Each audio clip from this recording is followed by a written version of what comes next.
こんにちは。りょうずノート一人介護のりょうさんです。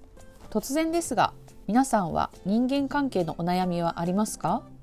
実は利用者さんとの関係がギクシャクしている、うまくいかない、または医療従事者や看護師さんとなかなか良い人間関係が築けないなど、お悩みをお持ちの方はいますか？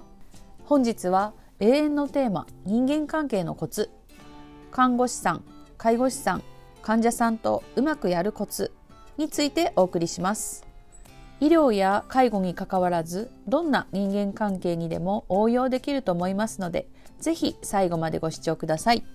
いつもは主に患者さんの立場から発信していますが、今回は私の看護師経験も含め、看護師、利用者、患者さん、どちらの立場からもお伝えしようと思います。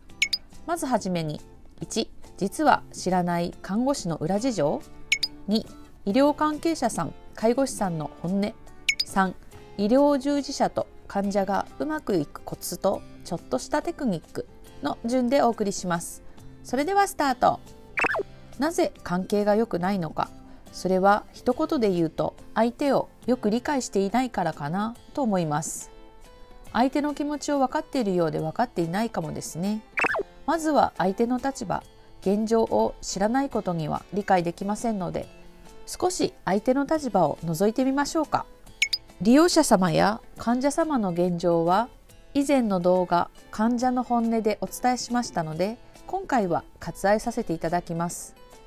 まだご視聴いただいていない方は、よろしければそちらも合わせてご視聴ください。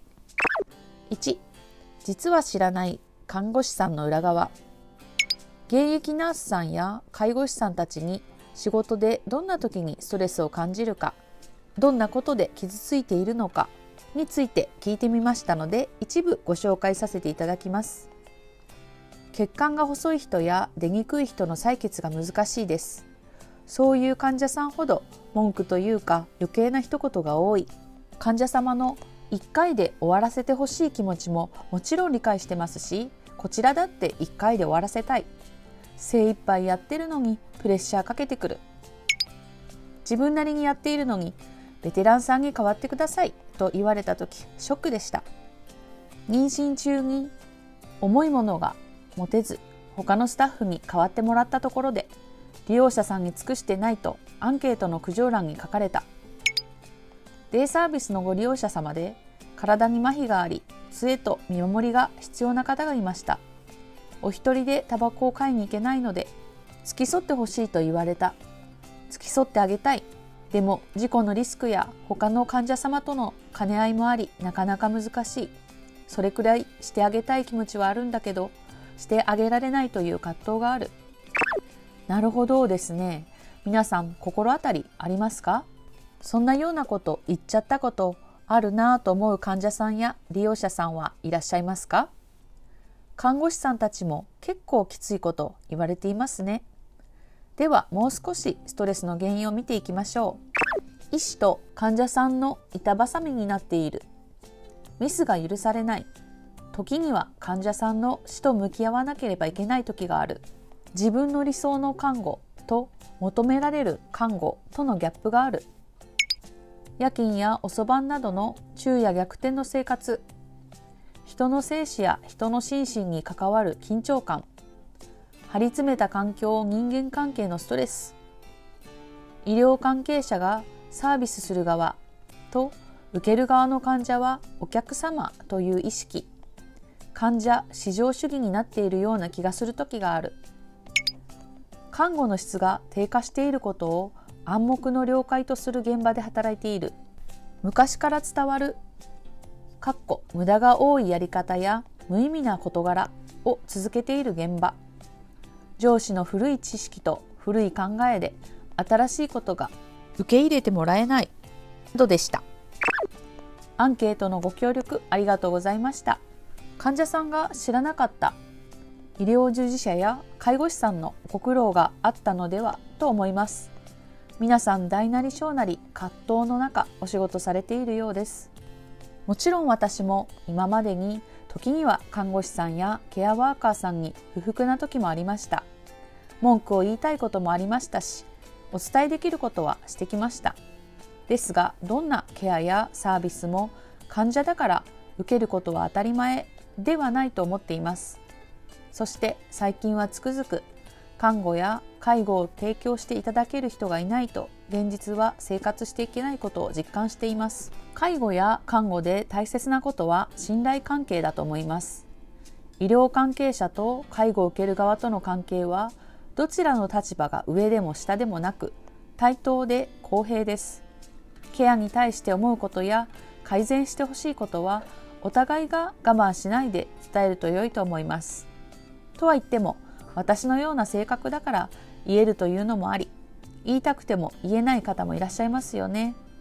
日頃から良い人間関係だと何かトラブルや事件が起きた時に目をつぶる、許すことができます。良い人間関係ではないと些細なことでも気に障ったりクレームにつながったりしますよね。良い人間関係にするには私が行っている小さな医療者様との関係づくりをご紹介します。3、医療従事者と患者がうまくいくコツとちょっとしたテクニック。その1、それはほっこりする機会を作ることです。例えば、かわいい靴下を履く。父にかわいい靴下やレッグウォーマーを履いてもらったり、かわいいクッションを使っています。ふとした時にかわいいものが目に入るとほっこりし癒されます。時には笑いや会話が生まれます。ですので、介護の中にもかわいいもの、癒されるものを取り入れてみてください。そんなこと？子供騙しじゃないんだからなんて思わずに、ぜひ機会がありましたらやってみてください。忙しい時にふと目に入ると自分も癒されますよ。その2、たまには文字で伝える。小さな手書きのメモやメールでお伝えするのも手だと思います。または面と向かって言いづらいことは書くことで言葉で伝えるより慎重になります。その時に下手でもいいので顔文字やちょっとしたイラストを付け足すともっといいです。絵が苦手でもどなたでも描ける顔文字がおすすめです。皆さんの人間関係のコツは何ですか？よかったら教えていただけると嬉しいです。闘病や介護は悩みはつきものです。人間関係にエネルギーを使って疲弊するってお互いにもったいないですよね。そういう私もまだまだです。自分の戒めにも今回のテーマとさせていただきました。関わるみんなが明るくて軽い気持ち、明るい介護を目指したいです。ほっこりを増やしましょう。今日もご視聴ありがとうございました。この情報が皆さんのお役に立てたら嬉しいです。それではまた。